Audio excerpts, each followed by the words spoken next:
வணக்கம் பவித்ரா. அதாவது ஈரோடு கிழக்கு சட்டமன்ற தொகுதியினுடைய இடைத்தேர்தல் வரும் பிப்ரவரி 5ஆம் தேதி நடைபெற உள்ளது. அதாவது ஈரோடு கிழக்கு சட்டமன்ற தொகுதியினுடைய வேட்பாளர், ஈரோடு கிழக்கு சட்டமன்ற தொகுதியினுடைய சட்டமன்ற உறுப்பினராக இருந்தவர் EVKS இளங்கோவன், காங்கிரஸை சேர்ந்த இவர் கடந்த மாதம் உடல்நலக்குறைவால் சென்னையில் மருத்துவமனையில் உயிரிழந்தார். இதனையடுத்து ஈரோடு கிழக்கு சட்டமன்ற தொகுதிக்கு வரும் பிப்ரவரி 5ஆம் தேதி தேர்தல் நடத்தப்படும் என இடைத்தேர்தல் நடத்தப்படும் என இந்திய தேர்தல் ஆணையம் அறிவித்தது. அதன்படி ஈரோடு கிழக்கு சட்டமன்ற தொகுதிக்கு கடந்த 10ஆம் தேதி வேட்புமனு தாக்கல் தொடங்கியது. வேட்புமனு தாக்கல் தொடங்கி 17ஆம் தேதியுடன் நிறைவடைந்தது. இதுல திமுக சார்பில் VC சந்திரகுமார் போட்டியிடுகிறார். அதே போல நாம் தமிழர் கட்சியின் சார்பில் சீதா லட்சுமி போட்டியிடுகிறார். அதாவது திமுக, நாம் தமிழர் கட்சி மற்றும் அங்கீகரிக்கப்பட்ட அரசியல் கட்சிகள் மற்றும் சுயேட்சை வேட்பாளர்கள் என மொத்தம் 58 பேர் 58 பேர் 65 வேட்புமனு தாக்கல் செய்திருந்தனர். இந்த வேட்புமனுக்கள் 18ஆம் தேதி வேட்புமனு பரிசீலனை நடைபெற்றது. இந்த வேட்புமனு பரிசீலனை பாத்தீங்கன்னா திமுக வேட்பாளர் சந்திரகுமாரும் நாம் தமிழர் கட்சியினுடைய வேட்பாளர் சீதா லட்சுமியுடைய மனுக்கள் ஏற்கப்பட்டது.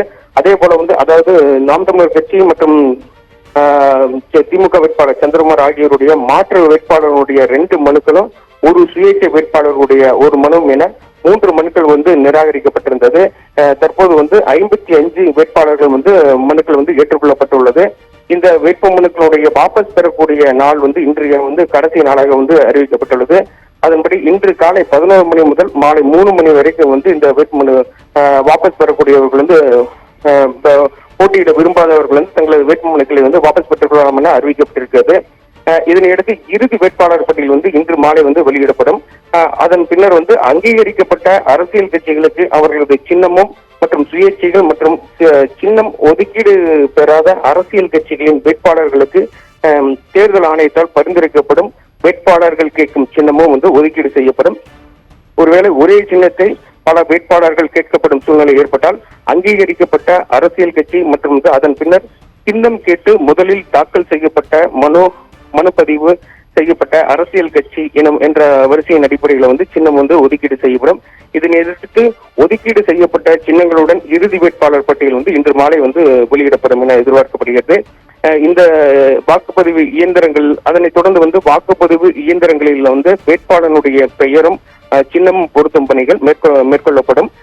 இன்று வேட்புமனு வாபஸ் பெறுவதற்கான கடைசி நாள் என்பதால் ஈரோடு மாநகராட்சி அலுவலக வளாகத்தில் போலீசார் பாதுகாப்பு பணியில் ஈடுபடுத்தப்பட்டுள்ளனர். மேடம், விவரங்களுக்கு நன்றி வேலுச்சாமி. ஈரோடு கிழக்கு தொகுதி இடைத்தேர்தலில் போட்டியிடுவதற்காக மனு தாக்கல் செய்யப்பட்ட நிலையில் அந்த மனுக்களை வாபஸ் பெற இன்றே கடைசி நாள் என்று அறிவிக்கப்பட்டிருக்கிறது. அண்மை செய்தியாக பார்த்து வந்தோம். விவரங்களை செய்தியாளர் வேலுச்சாமி வழங்கியதை கேட்டோம்.